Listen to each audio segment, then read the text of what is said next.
एक शख्स ने सिर्फ बिस्मिल्लाह पढ़ा और दरिया पार कर लिया। लेकिन जब इमाम साहब ने दरिया पार करना चाहा तो क्या हुआ? जुमा की नमाज का दिन था। मस्जिद के इमाम साहब लोगों को तकरीर में समझा रहे थे कि जो भी काम बिस्मिल्लाह पढ़कर किया जाए और अल्लाह पर पूरा यकीन और तवक्कुल किया जाए तो वो हर काम बिस्मिल्लाह की बरकत से पूरा हो जाता है। उसी मजलिस में एक सीधा साधा शख्स बैठा था जिसका नाम अहमद था। वो इमाम साहब की बात बहुत ध्यान से सुन रहा था और उसने इस बात को अपने दिल में बसा लिया। उसने पक्का यकीन कर लिया। अहमद को रोज मस्जिद आने के लिए दरिया के किनारे वाले रास्ते से आना पड़ता था, जो काफी लंबा था। एक दिन वो मस्जिद जा रहा था, तभी उसे इमाम साहब की बात याद आ गई। वो दरिया के किनारे गया, दिल से बिस्मिल्लाह पढ़ा और पूरा यकीन करके दरिया पर कदम रख दिया।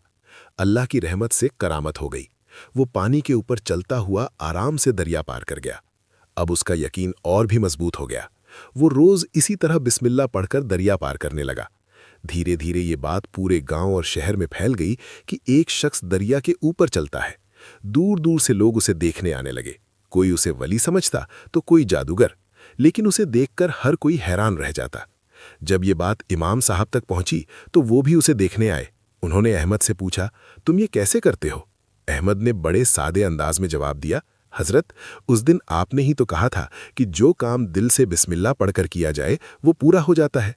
ये सुनकर इमाम साहब हैरान रह गए। शाम हो गई, लोग चले गए। इमाम साहब अकेले दरिया के किनारे आए।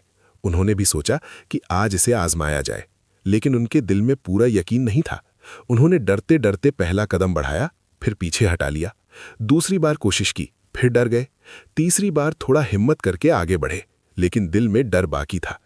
आखिर उन्होंने जोश में आकर दरिया में कदम रख दिया, लेकिन इस बार वो पानी पर चल नहीं पाए और दरिया में डूब गए, क्योंकि उनका यकीन पूरा नहीं था। सीख ये है कि अगर अल्लाह पर सच्चा यकीन और पूरा तवक्कुल हो तो मुश्किल से मुश्किल रास्ता भी आसान हो जाता है। दोस्तों, अगर आपको भी बिस्मिल्लाह की ताकत पर यकीन है तो कमेंट में दिल से बिस्मिल्लाह जरूर लिखें।